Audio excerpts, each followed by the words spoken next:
Hey, Brett, look at this. What? Look at your hands. This is insane.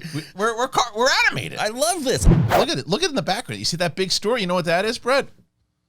That is the Ultimart. I am excited to tell you guys out there, that we are finally, years ago, Brett and I worked on an animated show. And Brett, what's it called? Shoes and Beef. Shoes and Beef. Shoes and Beef, friends for life. And they live in the Ultimart. They walk around the Ultimart, which is a store where everything has come alive. And we are excited to tell you guys about Shoes and Beef. It's coming to this channel.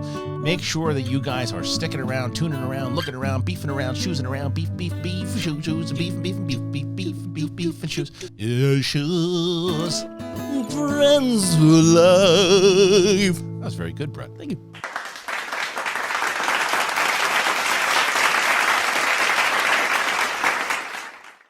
What's up, dirtbags? Nice to see everybody. Just kidding.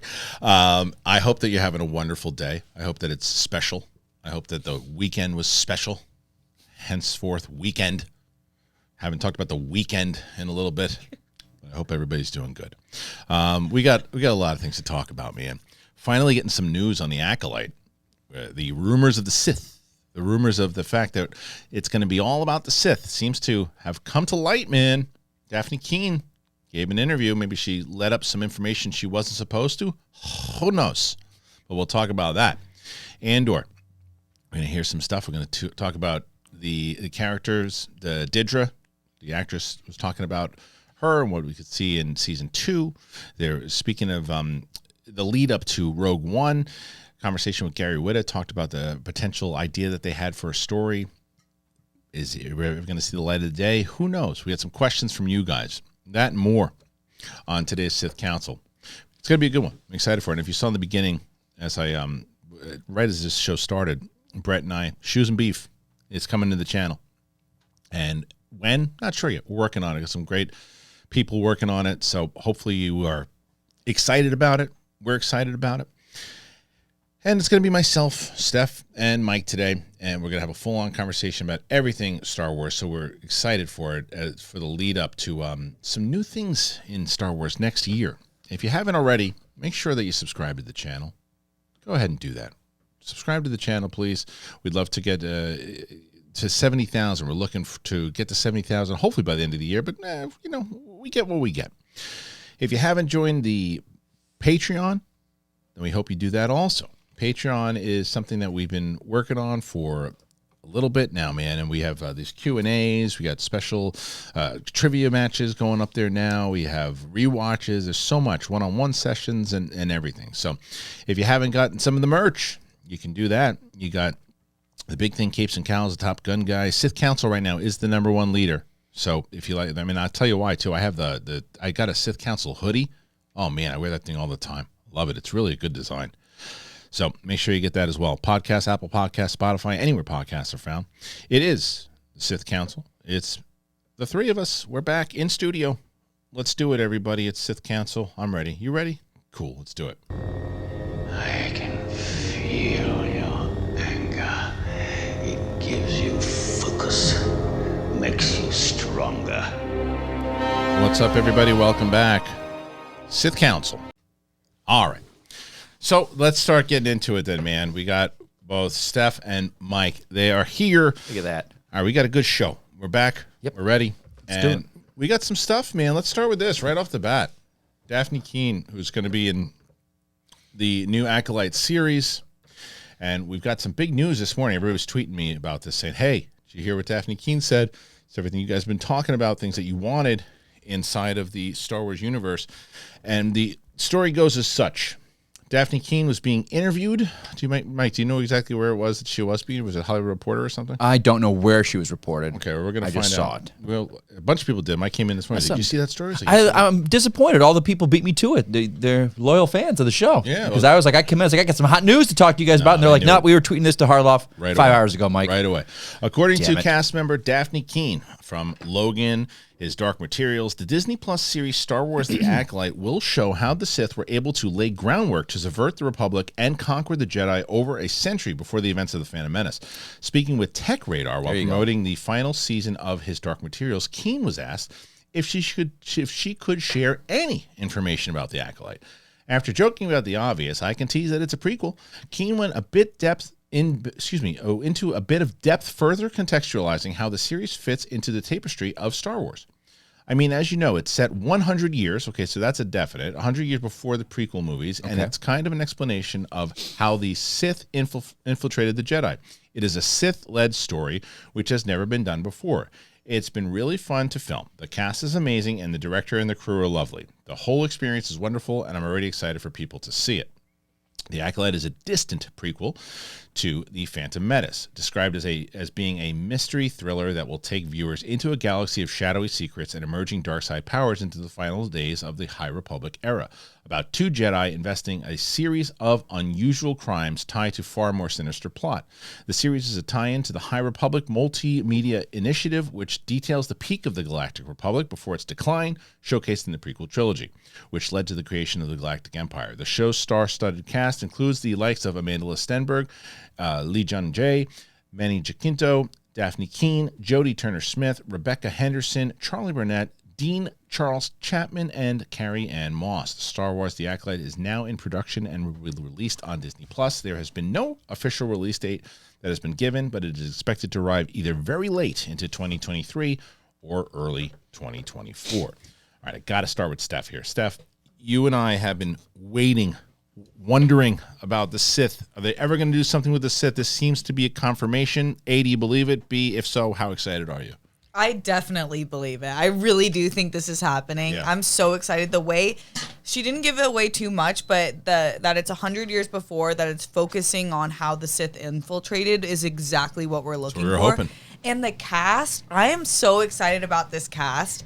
I haven't been this excited about an ensemble cast like in full. A lot of these are actors that I've seen in smaller projects, but it's cool to see them come to Star Wars since Rogue One. Like I feel like Rogue One had the greatest ensemble cast. It's a good cast, yeah. And then this one, I'm like, oh, I'm so excited. What?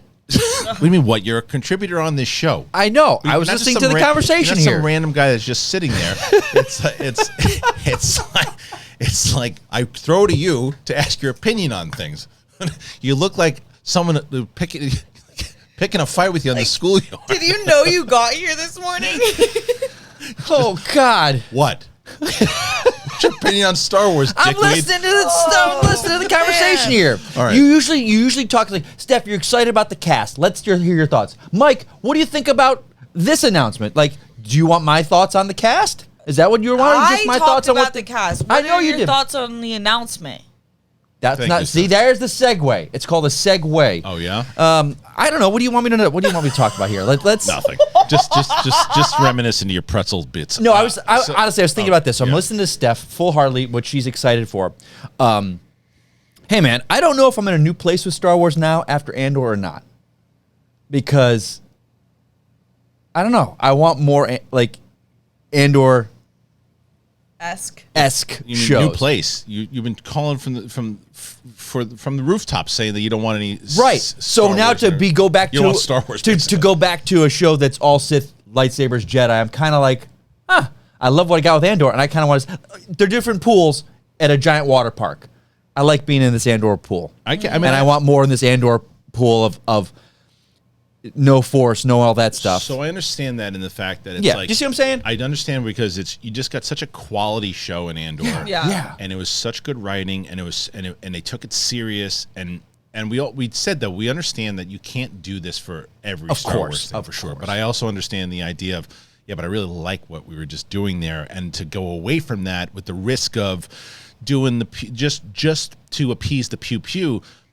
But that's why I'm really excited about this particular show, because of Leslie Henlin, who did Russian Doll, because of the idea, because leading with a Sith, it can't be light and comedic and everything. It just can't be. I think, yeah, That'd be because like when That'd be using a my analogy of pools, Mando, Boba, Obi-Wan all kind of fit in the same mold. Andor is a different one. I have a feeling that the Acolyte will be a different pool, taking the seriousness of Andor with the classic tropes of Star Wars. And I think this potential, just everything we're hearing, I think this is more in line, and correct me if I'm wrong, what we wanted Obi-Wan to be. Yes, serious. That's what we're hoping for. That's what we hope it is. That's what we were hoping. We hope it's going to be that. Right. Again, a year or 2 years from now, we might be having a different conversation. Right. So I actually think it's good that it's coming off the tail of Obi-Wan, because there's no way that Leslie Headland's not looking at the reaction of how they treated the Jedi Deborah hunters. the Inquisitors. Yeah. Okay. You know what I mean? Like, they were so not that serious. And they were cartoony. Yeah. So yes, and that's a great point, that any of the Sith have to be terrifying, especially for the fact that how much evil it takes to bring out Sith, right? So that's part one. The other part of it is that, if you're gonna go down this road in a Sith way, you have to it can't be comedic. It just can't be. It can't be cartoony. And the other thing that it has going for is this: 100 years beforehand, before the Phantom Menace, the only thing that you really have to potentially put in there is Yoda. I was just going to say that. Do you think Yoda's going to show up? So you think so? Yeah, because they're gonna be dealing a lot with the Jedi and how they're infiltrated. Like that, I don't know yet, and we can definitely talk about that in a second. But with the benefit that they have that Obi-Wan didn't. Obi-Wan, the biggest fail in my opinion, was that everybody wanted this story of Obi-Wan and Anakin. Yeah, you got it, but it wasn't really the main focus all the time. And it should have been. Yeah, it should have been from the beginning, because that's what was pitched, and it was a disservice to the character of Reva. It was a disservice to Moses Ingram, because they would put her in a lose-lose situation in general. Because if she was in a different show that didn't have any of the legacy characters, chance that the Inquisitors could have benefited. But that's why this show, what is there to really? What's the anticipation except how did the Sith infiltrate? Think of what you just said. I think that's a great thing to look back on. Imagine if Moses Ingram and her character was the Moff Gideon character. Yeah, right. I think it would put a total different reaction to her. Yeah, like in terms of the like she was the bad time. guy of Mando, of the show, like the main bad. She was the main bad seeking the dark saber.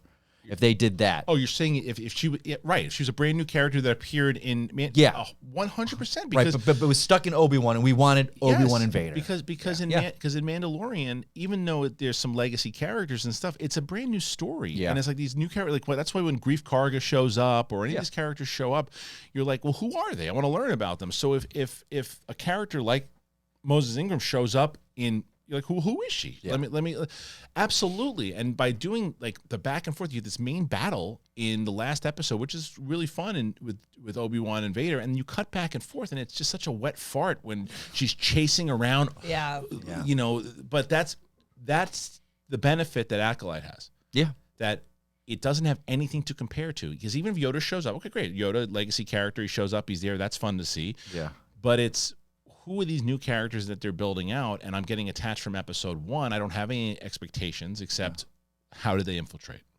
So I'm very curious. But now going back to Steph's question, Steph then said, well, does this mean that we'll see Darth Plagueis, right?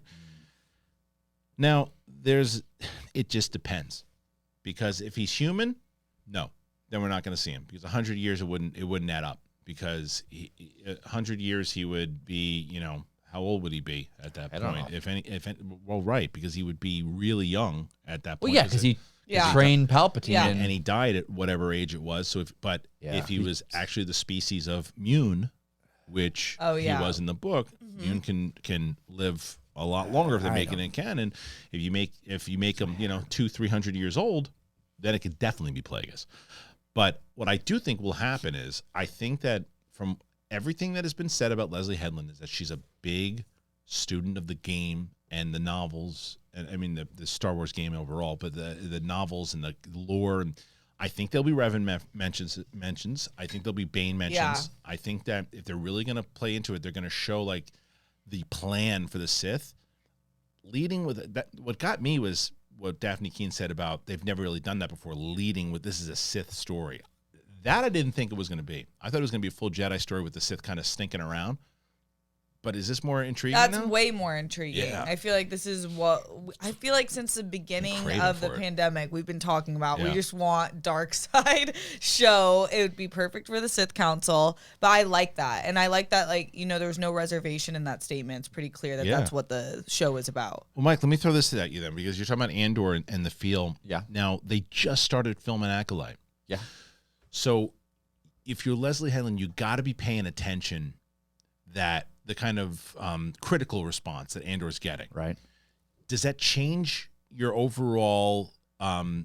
If you're heard, does that change how these shows are going to be shot, or do you say, oh, we're in good because this is how we were going to go anyway, so now we're really in a good space? I think it's beyond her. If that's comments are coming down, I think it's the higher ups that are like, oh, we gave free reign to Gilroy and their corner of what they did. We got to lighten it up. I mean, it's like one of those things of like looking back on Boba and Mando and Grogu. Like you could tell Grogu was he was going to be done for a while. Yeah. And then the higher ups like, people love him. Bring him back. We're doing merchandise. Throw him back in here. The critical response to Andor has been massive, dude. Massive. I know. But that also said, this seems, I think, now going to be the first show under Iger. Right. Chapek's gone, and Iger's going to be there. First show So- back. Yeah. Oh, that's interesting. First show back. He had Mandalorian. Right. So it's Yeah, under yeah. his that he'll be the watchman of it, Right. Per se, or what's going on with it. So, I don't know. I mean, they have to be happy with the critical response. They're saying it's the greatest thing since Empire. Talking Emmys. Yeah. People are talking Emmys. So they got to be happy with that. But also, the ratings. It's the other side of that token. But Iger is a guy that is a creative at heart. Yeah. So more as a Chapek's more of a numbers guy, business guy. Just I see the numbers. I don't. And Iger's a family guy, the family stuff too. So that could be the. I don't know. It's I don't know, interesting. Very interesting. Should we go really dark with it? It makes me nervous. There's no doubt about it. And before we jump over to the next story and kind of getting into some of this Iger stuff and the Kathleen Kennedy stuff, which we talked about briefly last week, I think, we on did, the show, right? Sure so did. we'll talk a little bit more about it. But let's talk about Trade Coffee, man. Trade Coffee is the best. It is so good, and I've been telling you guys about it, and people are like, how do you help out the show? Well, help yourselves out. Get yourself some Trade Coffee. I mean, really get it. I'm not kidding you, especially for the holidays. You wake up in the morning, and this is what your house smells like. I mean, Steph, how good is it smell when you walk in here? It's so good. It is- Thank you. You're welcome. Thanks for making it smell like this. It really is the best, and I love it so much, and I'm so glad that we had an opportunity to work with Trade, and we're working with them again. If you love drinking coffee every morning, and mostly everybody does, who doesn't? You have to check out Trade Coffee. It makes it super easy to get the best coffee. It's delivered fresh from the final local roasters around the country. If you've been getting your coffee from the grocery store and you're drinking the same coffee every day, try something even better with Trade. It's a coffee subscription service. It makes it simple for you to discover new coffees and make your best cup of coffee at home. It partners up with the nation's top-rated independent roasters, and they send you coffee that they know you're going to love. Now, whether you already know what you like or you're new to specialty coffee and you need some help, Trade makes it very easy and convenient to discover new coffees. They'll send you ground coffee or whole beans or however you make your coffee at home. So whether you're just getting started or you're a coffee aficionado looking to discover something new, Trade guarantees that you're going to love your first bag of coffee, or get this, they're going to send you a new one for free. That's the best deal. It really is. You're not going to want a new one. So it is really great. We've been enjoying it around here, like the different flavors that they've been sending us. Like it's like Christmas every month when Trade sends some stuff in here. So if you upgrade your coffee today with Trade Coffee and let them take the guesswork out of finding your perfect cup, right now, Trade's going to offer our listeners a total of $30 off your subscription plus free shipping at drinktrade.com/bakething. That's drinktrade.com/bakething for $30 off your subscription to the best coffees in the country. Drinktrade.com/bakething. Now, I want to challenge the audience here with Trade. I had seen a couple people had clicked on it, bought the Trade Coffee, and I know there's a lot of people here who love coffee, so that's not even a thing. I'm challenging you. Sign up, use the code, buy it.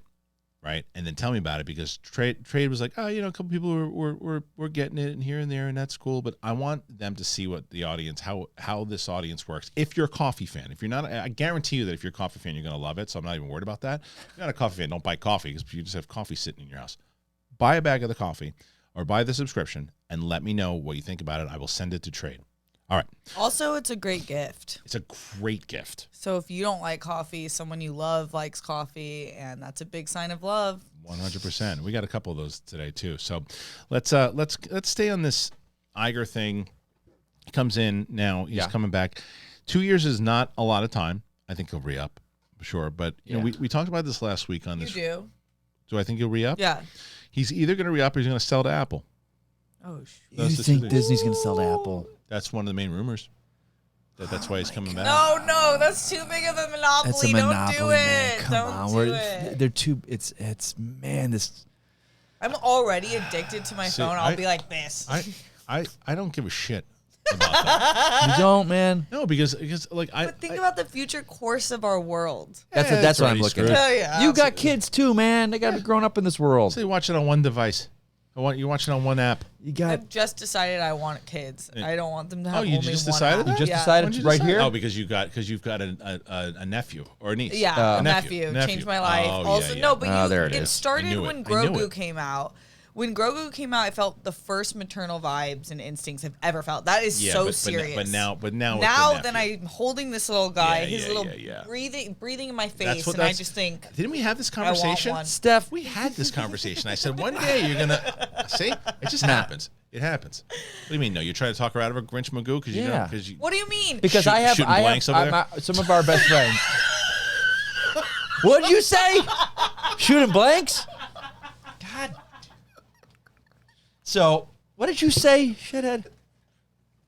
What are you laughing at? You're gonna piss herself here. Look at her. I've never seen her laugh that hard. Piss yourself. What did you say? Real professional here. Sith Council. Here we are. Day after Thanksgiving.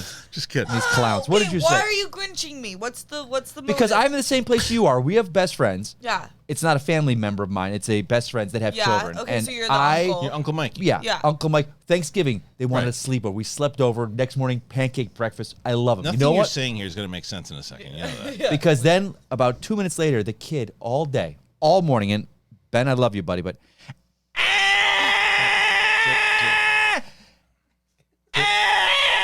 just walking around doing that. And I look at his mom. I was like, why is he doing that? Like it's a new thing he does. I'm like, what? First of all, nothing you said there makes any sense. And I can leave. I go, I love these kids. I know. Oh, they're so But cute. it's not- And but there it- you go. but it's- Bye bye. but- Gotta but- go. but- See you when I see you. But Billy, what you're not understanding here What's Yeah. that? is this, Ralph. So it's not yours. I know. So I can I'm give not it away. saying but if you had one, Yeah. you realize so my kids do I this. want the Italian gangster he has. Not all the time, you know. This? Yeah, but not all the sometimes- time, but like Sometimes, like, you know. it's what does she say? Like even this morning, she's like, I dropped her off. She gave me a kiss. She goes, I'm good. That's what she says. This morning. She's I'm good. She gave me a kiss. She goes, She started doing okay. that. My dad calls it the forehead. Yeah, she's like, I'm When good. like, he went Yeah, he's- went from cheek to forehead because he was less This morning, contact. yeah, but even this morning, I want Peppa. I want Peppa. Oh. Peppa Peppa Pig. Pig. She wants to watch Peppa Pig. You know, it's school day. She's like, Peppa. Peppa. Anyway, Oh, Peppa. point is, you also don't have the what's that? the technology that the women have inside. of Yeah, them. we're built different. Anyway, it's different. This is not Yeah. the Well, right you thing. need This me is to Sith have Council. that, This is so- Sith Thank Council. you, Anyway, I don't know Grogu. how we got there. I don't know. From Bob Iger and Kathleen Kennedy. Oh, Apple. Apple. Oh, yeah. But either way, this is. I think Bob Iger will be there for a little bit. Yeah. I thought, and I can't remember. Did we talk about this Kathleen Kennedy thing Yeah. last week? We did? So Briefly. but so the whole report again was that I thought she was going to be safe, more so because she was already apparently on the chopping block with a paycheck. And, That's good. And that's not good. mine. But That's all right. But they Really? She was on the chopping block, huh? that's the rumor. Yeah. And that's why he was saying to her, "Hey, we got to announce some movies here. We got to do something like let's go. You're on the clock." you Yeah. know? And then so when Iger came back, well, that's they're The buds. they're buds. Yeah. Apparently, from the rumor is that that's not the case. Oh. So that was where. So this is what I. So Campia had someone reach out to him after that whole thing. He said the same thing that we just said. That she's going to be in good shape now because Indy for sure, but because Bob Iger and her are close. Yeah. And he said it's someone very close, the same person that had given him stuff in the past that was very accurate, had said, "Hey, you know how you said that with Iger it means she's safer? Not the case. Rumor is that she's leaving after Indiana Jones. That's what he said." Yeah. Now I don't know how true that is. I think that there's the way that the truth of that makes sense. If Indiana Jones is the massive hit I think it will be, right? Then that is a Go out in a high note. walk off the court. Thanks. I'm going to start my production company. Thanks for everything. Bye. Yeah. Great compromise if that's the case. The other thing is, well, I just hit another big movie for you. I'm going to stick around for a little bit and finish out my contract until 2025 or whatever it is. Yeah. So, Yeah. Steph, where do you think it lands? I really don't know because I'm not big on the indie films. I actually want to watch those. Oh, Maybe we could do a let's watch. do a watch. You I haven't have- watched the Indiana No. Jones film? Never seen No. one? Okay. I've seen parts. But you don't remember any? No, none of them. But go ahead. But I think You'll love them. that I'm kind of in between the same thing. I think that she's not going to know until it happens, right? But Yeah. I just don't think she's not going to finish her contract. That's where I kind of am. Yeah, lying. And then I think after her contract's done, I do think that this Time is to when step away. Yeah, I think it's time. Yeah, what yeah, do you it's a think? long run. It's on 10 years so far, but I it's a just don't hard think she job. loves Star Wars. Yeah. I think she loves making movies and she's good at it. But and I think why don't you start your own company at this point? You can. You've got enough of the backing. You'll have someone else that's gonna. She's gonna have many opportunities to do stuff. Why does she want to do this still? Well, I don't even understand. at the Star Wars celebration, I've never seen her in It's person corporate. before. It was so not fun. Yeah, Like it feels the corporate. the Lucasfilm showing, or the first one we went to, we were like, "What?" Yeah. Like it was cool. It was cool. There But was it feels- great but it moments. when felt she corporate. It felt like she was it's talking to there's investors. No passion Yes, in there. right, Yeah, like right. I don't have money to invest. I'm just watching. When you went to D23 or Comic Con, right? Yeah. When Feige comes out there, yeah, and he's like, guys, we got so much phase 1, boom. He's like selling it to you. And I think that's what James Gunn's going to do for DC. Like Comic-Con next year, that DC panel is going to be nuts. Star Wars needs that. And it doesn't need someone Now, go ahead. I'm just complimenting what you're going to say. I think it's the fact that, like we said, Kathleen's been a producer for so long. Her husband's Rob Marshall, right? Yes. Yeah. Or Gary Marshall. No, Rob Marshall. Rob Marshall. Gary Marshall's the. Yeah. Gary Marshall passed away. Yeah. They are producers of, I don't want to say old school, but, when they were doing the Bourne films or whatnot, or even the early Indiana Jones films, they weren't out there movies. hyping them up Yeah. at conventions and stuff. Right, It was right. just like, we're making movies because we love making movies. Yeah. What, I got to talk about it to a 5,000 nerds? Right. All right, I'll go out there and talk about it. No, I mean, you get, like, I think of the great producers, Brian Grazer. Saw him last night, by the way. Did you? Yeah, at the Willow. Do you have the spiky hair still? Yeah, but not as prominent. The Peters Goobers of the world and all these guys, they're not out there hyping shit up anywhere. So I think Kathleen Kennedy falls into that group of producers where it's just like, sure. I love making movies and I'm good at it. yeah, it's different. I can't talk to a room of nerds and get them excited. It's not my thing. Right. Feige and Gunn, they're from that ilk of Feige's the weird one. Gunn, absolutely, but Feige's the guy who was a producer and grew up in the producing. Right. But to see him know how to do that guy, that's why it's lightning in a bottle with that guy because he's 'Cause it's just a able to different do type of both. animal. Yeah, That's true. All right. he's a unicorn. He is, absolutely. All right, moving on here. This is staying in the Andor Rogue One world, and this is something that Mike probably would have been really excited about. Probably. Rogue One writers had an idea for a series about rebels hunting down Imperial fugitives. Rogue One co-writer Gary Whitta and Chris Weitz once floated the idea of a TV show about rebels hunting down Imperial fugitives. It's like the Nazis that went on the run. In a post-Andor world, it appears that both fans and creatives are mulling over what live-action Star Wars can do moving forward. As the latest TV show from Lucasfilm has garnered much acclaim as The Mandalorian, and more so than Book of Boba Fett and Obi-Wan Kenobi, despite lukewarm viewership ratings. With Andor now being one of the hottest talks of the Hollywood town at the moment, even past Star Wars creatives have now started to discuss bold ideas for TV projects that didn't go anywhere, but could have been fun to explore. Gary Whitta, who is credited for the story of Rogue One alongside ILM John Knoll, has revealed on Twitter that he and co-writer Chris Weitz once toyed with the idea of a post-return TV show about rebels hunting down Imperial war criminals on the run from the New Republic. Here's the tweet from Gary Whitta. Years ago, my Rogue One writer, Chris Weitz, and I had a cool idea for a TV show about a Mossad-style rebel team hunting down Imperial war criminals who fled and disappeared after the fall of the Empire. Could have been a cold bookend to Rogue One. We never did anything with it, though.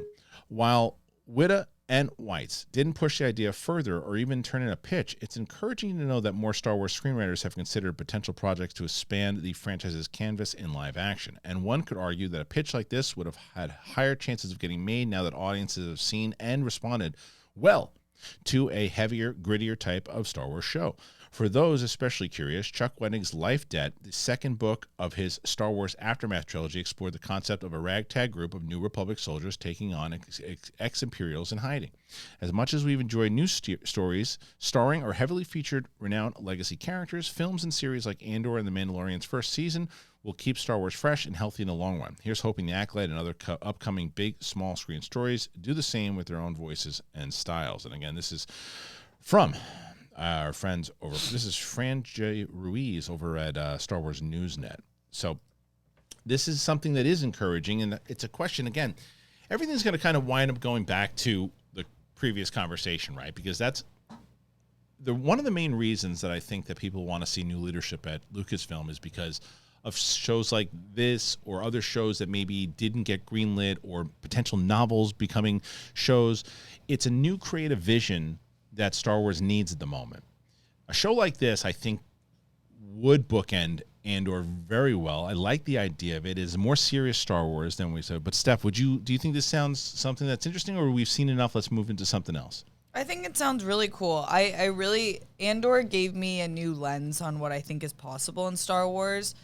And I mean that in the best way possible, because when we've gotten such formulaic content for a while with, you know, the same things that Mike always talks about, the Jedis and the lightsabers, which I love, you get caught in this tunnel vision of what's possible. And then Andor came and you're like, oh, it's really about the execution of the story. Right.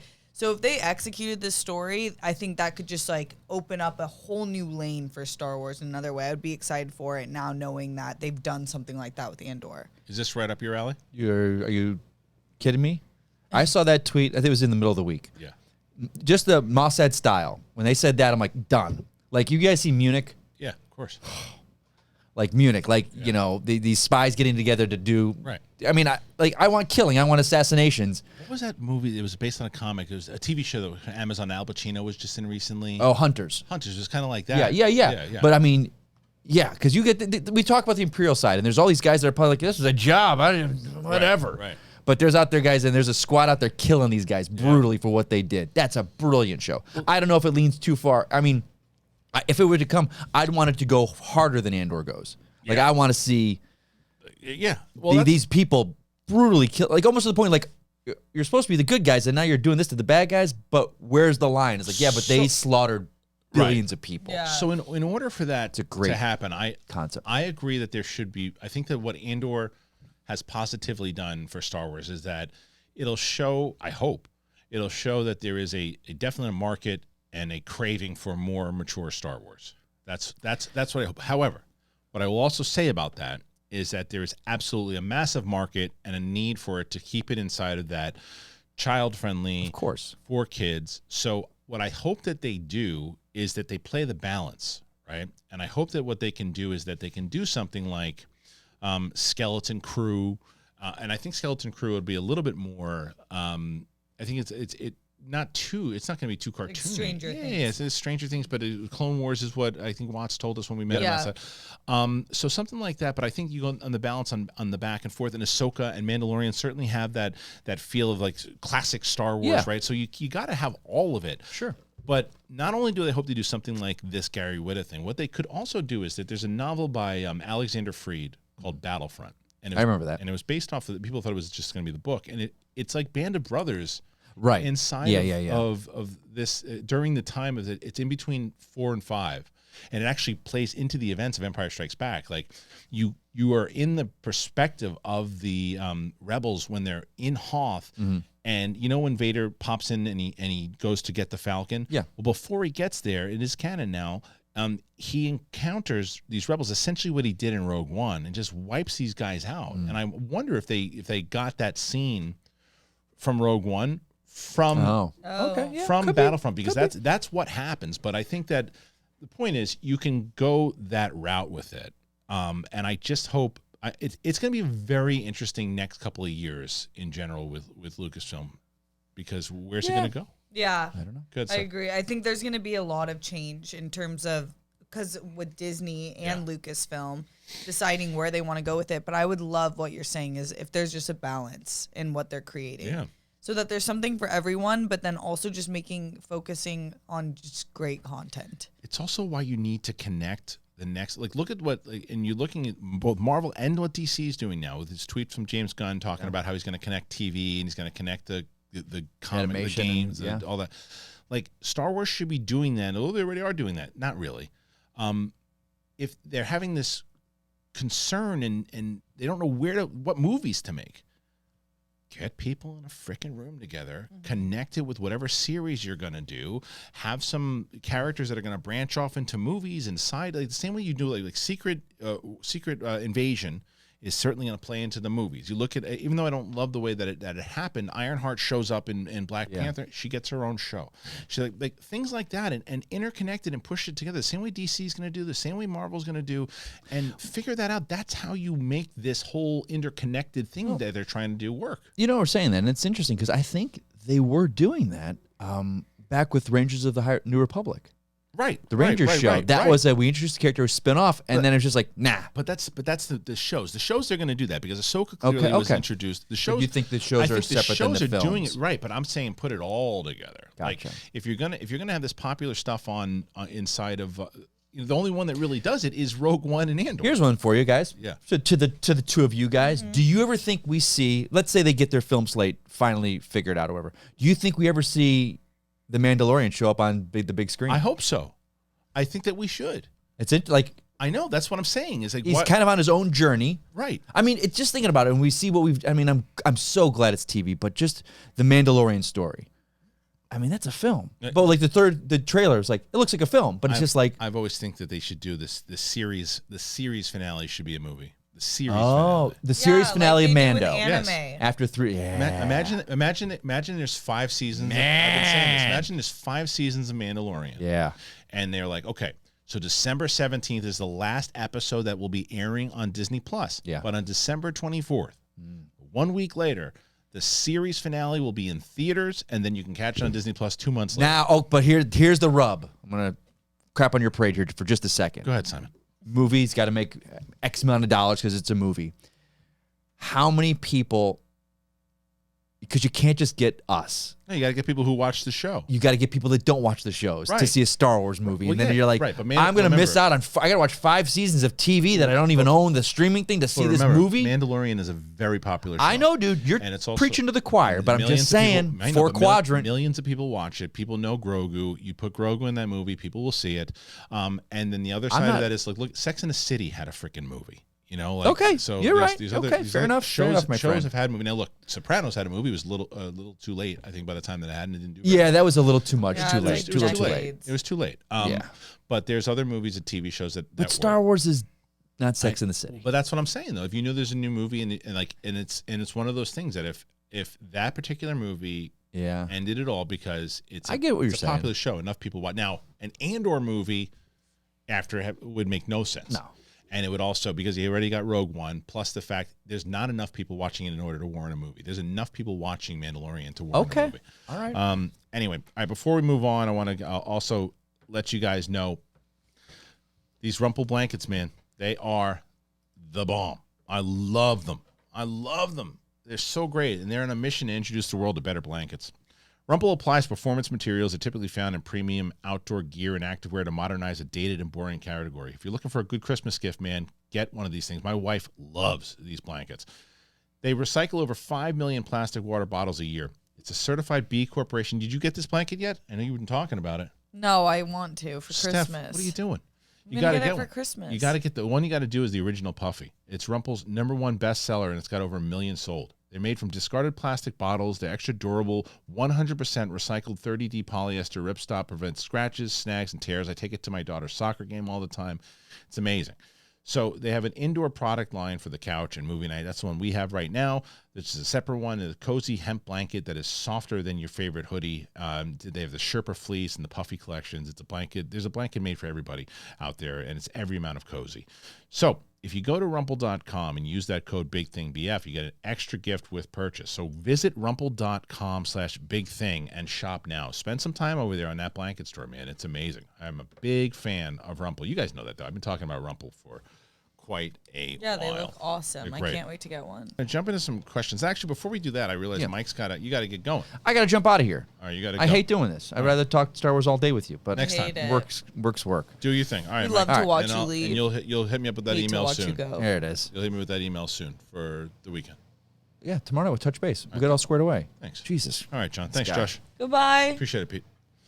Much love. All right, so we're gonna get to. Would love to watch me walk away. Is that what it is? It's yeah, creepy. I love to watch you leave. All right, let's get to the questions. You guys have some questions. You want to give your ranking on this thing?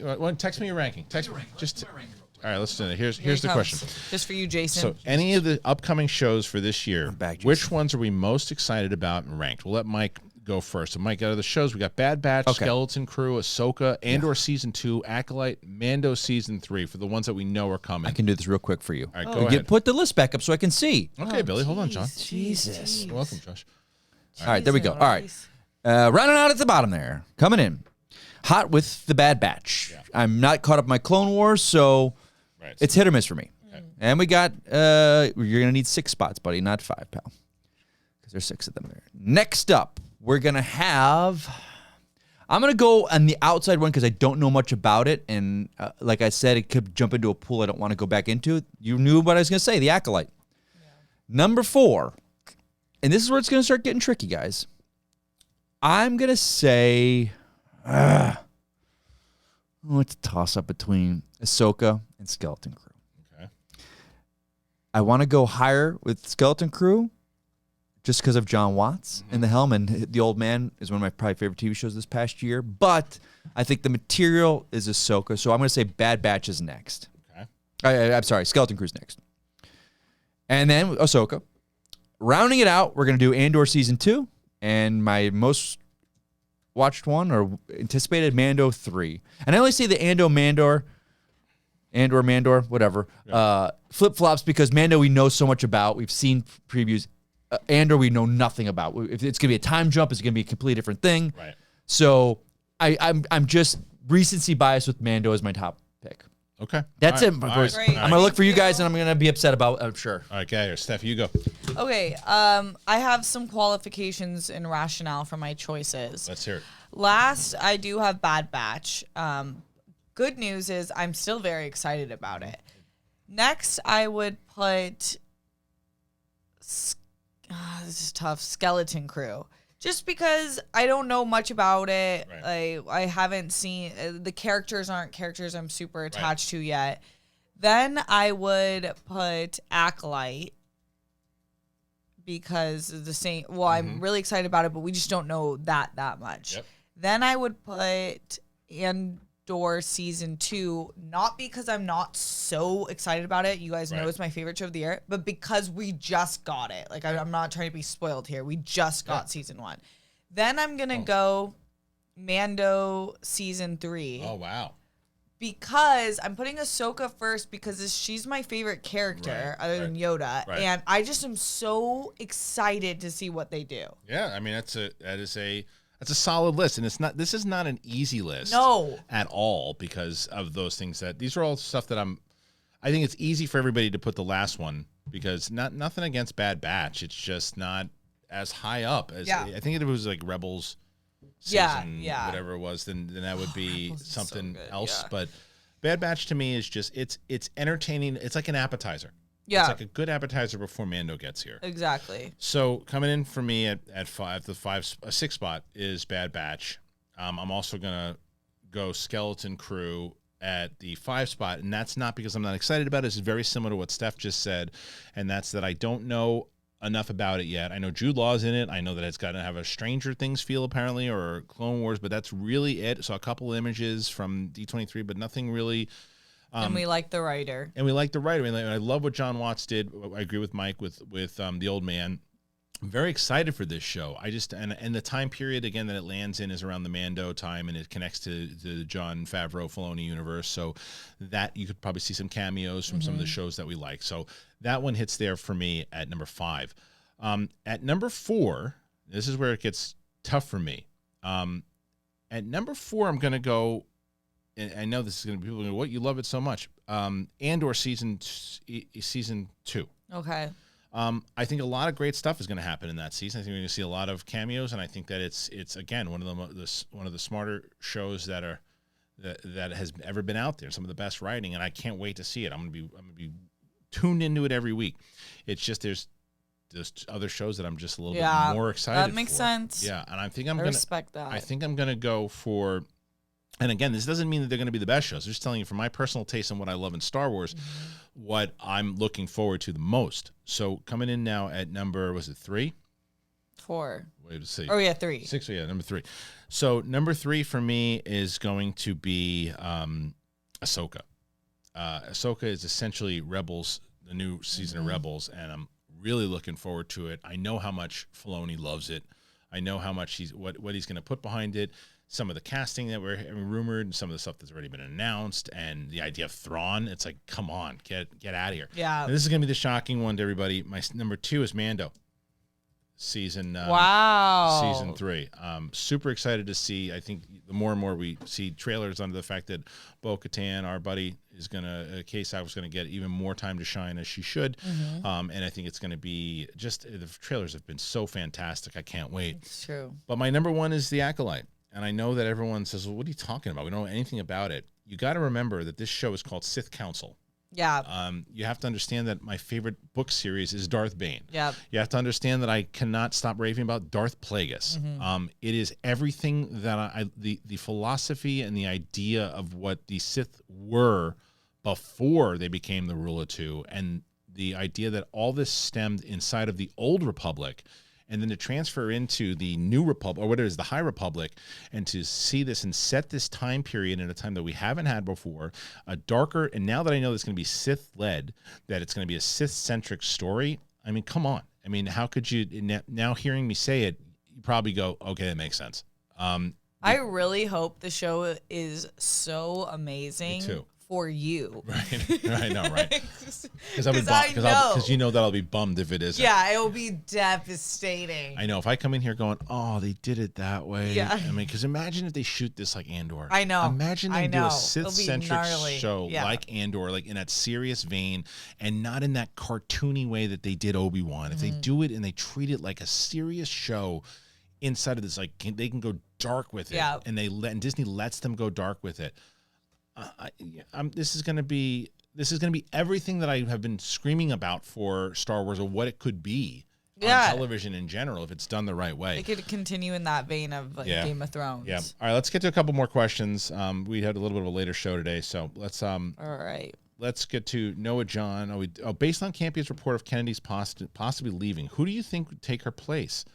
So I think the obvious answer, or the most popular answer, people are going to say are one or two things. They're going to either say Kevin Feige should come and do it, right? Or Filoni and Favreau should take over and do it. Or hey, now everybody's going to be saying that that what's his face, Tony Gilroy should do it, which I don't think is the right play either. He's a storyteller. He's not a Star Wars fanatic. Yeah. He said it as much. He's not a big Star Wars Yeah. fan. I do think some people go, oh, you don't need to be a big Star Wars fan. I do think you need a big Star Wars fan to be in the chair. I think you got to have a kind of a creative visionary to say, okay, I trust in you guys to go and explore that, do this, do that, do that. I agree. I want to see someone new. I want to see someone that we don't know, that you start to hear about some of their past accomplishments and you go, this person did that while they were at this company. They did that. They're responsible for this. And you didn't even know it because you don't know their name. And they start to say, oh, whoa. Yeah, I'm a massive Star Wars fan. I think that if we explore this, and this, I want to find a new star. That more so than if they put Favreau and Filoni to run the whole thing, fine. But it's not just running Star Wars. You're running Lucasfilm. Yeah. So I would like to see them find like a top tier creative executive, someone in the 30 to 55 range. Yeah. Not 30, maybe late That's 30s, so young. maybe Yeah. late 30s, or like late 50s. Yeah. Yeah, I agree. I think there's a lot of pressure. I think most people are like Favreau, Filoni, and I think that could be cool, especially coming off the heels of the DC announcement. But I do think that with Lucasfilm, it is a different thing where they like to than DC, you Right. know, because of your point with being Lucasfilm. It's Right. like Of course. all Indiana encompassing. Jones. Yeah. I mean, they're dealing with Willow now. They're doing all these different things. So I think that, and there should be more properties that they work on also inside of Lucasfilm. So I think it's someone who needs to be more so than just Star Wars. So as much as I love Filoni and Favreau, I don't think they're the right fit for the gig anymore. I think it should be a new executive, someone brand new that is looking to kind of make their way, and you give them it's like sports, right? You said like Theo Epstein, who is famously known for bringing both the Red Sox and the Cubs championships after a 100-year drought or whatever it was too. He became like a rock star executive or owner like that. Yeah. It's like, or GM, whatever, and do it like that, and find somebody who's just going to hit home runs for you. All right, let's get to the next one. Next question here, and that is from our good buddy Darian Scalamoni. Now that Iger is back in the fold, what are 3 things you guys would like to see him set up in regard to Star Wars across all media books over the next 5 years? Well, he's not going to be the one setting it up, right? He's just going to be the one kind of advising it and helping with the Lucasfilm in general. I think it's the same thing. I think that what I would like to see is something twofold with Kathleen Kennedy. I would like to see, in a Disney setup, is him and Kathy come to an agreement that Kathy's going to step down, that he replaces and brings someone else new in. So that's like a 1-2 step right there. But I also would like to see him help and be part of her next venture at a different wing at a different company. She's going to be running another company or another production company, as she should. So I'd like to see that. But as far as the overall stuff, I think that nurturing and championing the new set of films should be his biggest priority, which I'm sure it will be. Yeah, I think keeping that focus on shows because it's done so well, and it's like every time I finish a series that everyone talks about, like Wednesday right now, right? It's like shows are just where it's at, right? And then I think the Star Wars fans really want the games to be focused on more too. In some ways, I don't know if he has any control over that, but I feel like there's been like a lot of like, here's this, here's that, but no the connectivity. That's why I think it comes to the leadership. Yeah, it's like you've got to put someone in there that the way that, and that's why you also got to tip your cap to what, as much as I didn't love what's his face? I keep saying Zoloft, but. Zaslav for a while, he goes out and he gets James Gunn and Safran, and he's putting together planning because he's like, okay, I know what I need, I know what I want. I can't put that creative stuff there too. Here are these guys. They're going to be responsible with this. There's two of them that's going to do this. Put this together. He needs to find that person for Lucasfilm. Yeah, he needs to find somebody for that. All right, next question here. Thank you again, Darian. Kevin Werner. Do we finally see Jimmy Smits in season 2 of Andor? We have to, right? 100%. Yeah, for sure. 100%. There is no doubt. I think that is a sure bet. The only reason why you're never supposed to put 100%, I would say 99.9% that Jimmy Smits will be in it because he's in Obi-Wan, and he should be in both of those series. Yeah, and he was in all the animated series. All the animated series. The one we just got. He was in Rebels. He was in Clone Wars. I mean, Bad Batch. No, he was in. Jedi Tales of That was Bail Organa. Yes. Oh, it wasn't Jimmy Smits. Oh, I should have looked at that. But yeah, the character though is like being reused again. I feel like. Yeah, I think it's a given. We love him. You have to have him. Yeah. You have to. It's the lead up of how it all, and he's in Rogue One, and he plays, and he's pretty strong. And him in the relationship that Mon Mothma have. I think Jimmy Smits is a massive part of it. I agree. Yeah, he doesn't just show up. I think because he's also a massive part in Rebels. Like that he's setting up and he's doing the stuff with Ahsoka. Yeah. The question is, will Ahsoka show up? Yeah, that's a good point. Because she's part of it, and it's not just like, oh well, it doesn't really fit. It does fit because she's part of Rebels. Yes, it does. It depends what angle they're going, but I think so too. Yeah, you can see where Tony Gilroy would be hesitant to bring in a Jedi and everything too, but like it would make sense if she showed up. Yeah. I don't think she will, but I think it would make sense if they did bring her in. Eric Slaby. Is there a second season of Tales of the Jedi? If there is, which Jedi would you want featured? Let's see. That's a good question. I think that I'd like to see the Quinlan Vos stuff, man. I'd really like to see what they did with Quinlan Vos. And they mentioned Quinlan Vos in the Obi-Wan series. And that's going to be kind of like a throwaway line, unfortunately. But I'd love to see Quinlan Vos and that whole thing that panned out with Ventress. Like, that'd be sick. Yeah, because that book was awesome. And she goes to the light side, and so to see that whole thing would pan out. That'd be really cool. Yeah. I don't know. That's a tough question because when I'm thinking about like the prequels and Jedis that I thought I would love more story, I feel like that was really dope. Why we got Dooku there, but I think it would be cool to see like Qui-Gon and Obi-Wan relationship a little more fleshed out those earlier years. The only reason I think that'd be fun to watch some of those adventures inside of that because I thought that was some of the stuff that was missing that I thought we were getting in Obi-Wan. Me too. So I wouldn't mind that. The only thing is that I think that they could use it as a platform to showcase either lesser known Jedi or bring in some Jedi and introduce new ones. Like if you're going to bring in High Republic, who says it has to stick into the time periods we know? Go into the High Republic, go into the Old Republic and do the Tales of the Jedi. Some of those characters are sick. Show me inside of animated how the Jedi Order began, and then maybe somebody goes, oh wait, look at the way that they did that in the animated. Let's do it in live action. Yeah. So I think that's a potential way to do it over there. if you're going to bring that season back. I don't know if they're going to announce it on season 2. I'm curious. Jesse Barron, will we see Vader at some point in season 2 or any Jedi during season 2 of Andor? So I think that goes back to our previous conversation. I think that if you're going to get any Jedi in Andor, it's going to be Ahsoka because she's in Rebels, and she's not even officially a Jedi at that point. No. So she's just someone who knows how to use the Force. Yeah. She's a former Jedi. Yeah. So you could see her. There haven't been a lot of aliens in Andor. There might be more in season 2. So I think that she would show up. I don't think you need Vader because I think that because Rogue One essentially plays as we were talking about before with that whole thing, it's like the series finale of Andor. Is Rogue One. One. That's when you see Vader, and that makes it more terrifying. Yeah, you don't want to ruin the punch that you get in that opening scene where you're like, oh, here he is. It's terrifying. Yeah. Now the Emperor on a holocron or something. We're getting the Emperor next You think season. so? Yes. I think we're getting Tarkin and the Emperor next season. See, that would be fun. That would be fun. It'll be earned. Yeah, I think it'll be earned. All right, let's keep going. We have a couple left. Leo Wilson. Watching Tales of the Jedi. How do you feel about Count Dooku and the reasons why he turned?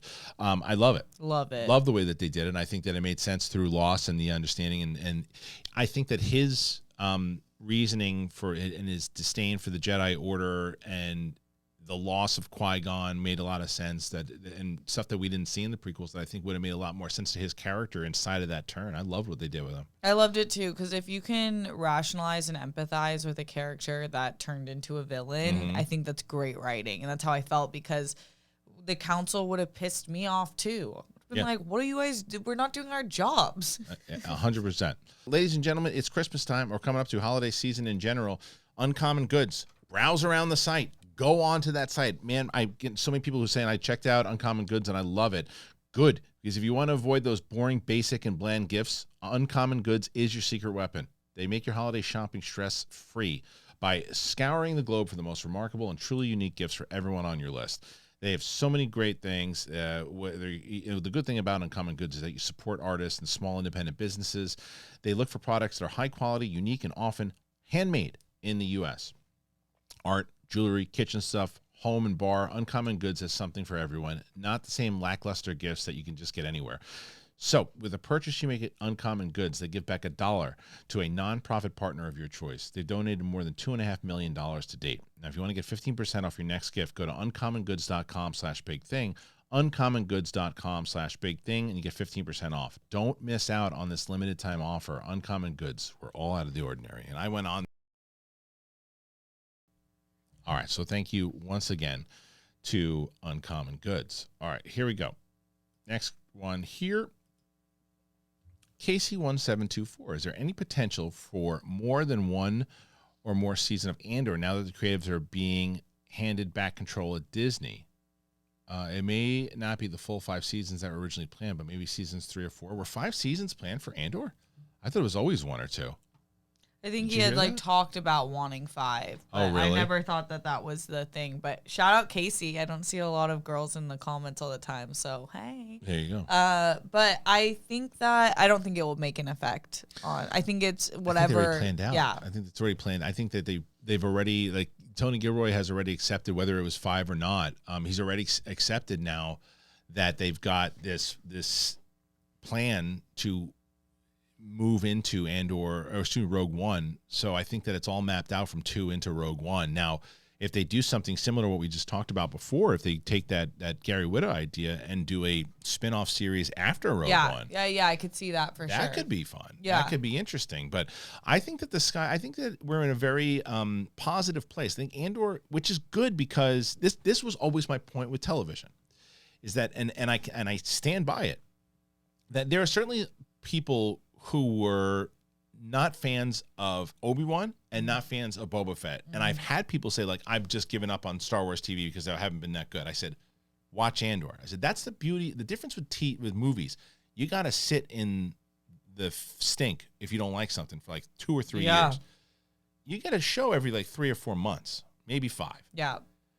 If you don't like that one, you go to the next one. You don't like that one, you go to the next one. You don't like that one, you go to the next one. And you might find one that look at Dorina. She's hated every single Star Wars thing that's come out, but she loves Andor. Yeah. Since There- the 80s. That's what I mean. And so it is there. It is possible to really do it. So I think that's kind of the overall thing is that you have a potential to go somewhere else now. And I hope the sky's the limit, man. The sky is the limit, Yep. and I hope that they really take advantage of it. All right, Steph's got to get out of here, so let me finish up here. AJ Gabriel, do you think that they will move past the sequels and go further into the future beyond them? When could you see them doing this? Well, they already said that they were going to. I mean, the rumor is that that's what Lindelof is going to do. Yeah. The rumor is that Lindelof is going to put together something outside of Episode 9 and explore that. Now, that's really something for him that's got to be exhilarating, right? Because you're essentially you don't have to hold on to anything that anyone created before you, and you're building forward. Because even when you're backwards, you still got to pay attention to what happens in the future. If you're dealing with the future, you're building it. That's pretty exciting. Really exciting. Yeah, I think he's the perfect person to do that, because if you've watched any of his other shows, like the creativity is unbelievable. Yeah. So I think that it would be like a really fun place to play, but a lot of pressure. Because this is why it's not my job. I don't know where you start after that. Yeah. In terms of, like, you have to have a villain. You gotta have an idea. Yeah. You gotta have an idea of what it's gonna be like. So there's very interesting one. All right, last one that we're gonna do here for the day. Gwynny Bird 8955. We might have another lady in the chat. Hey. We might not.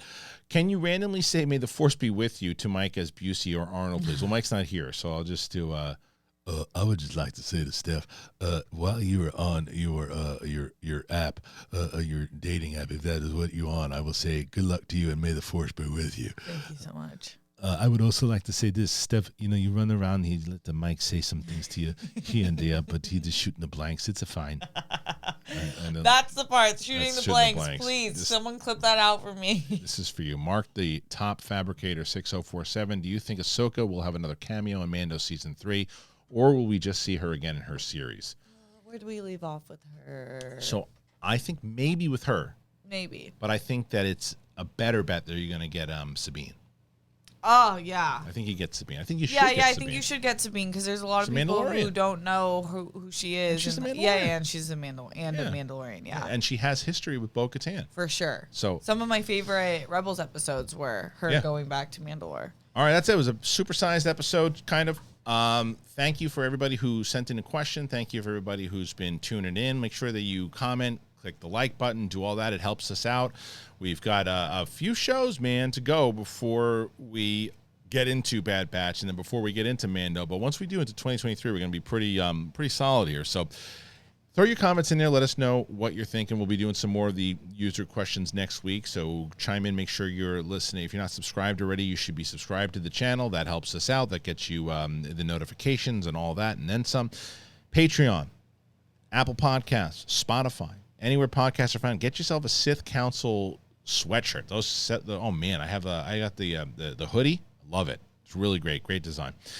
Thank you guys for joining us once again. It's Sith Council for myself and for Steph and for Mike. We'll see you on the flip side. Get yourself a World Girls calendar, by the way. Go to the World Girls. Was it worldgirls.com? Yeah. Worldgirls.com and get yourself a calendar. All right.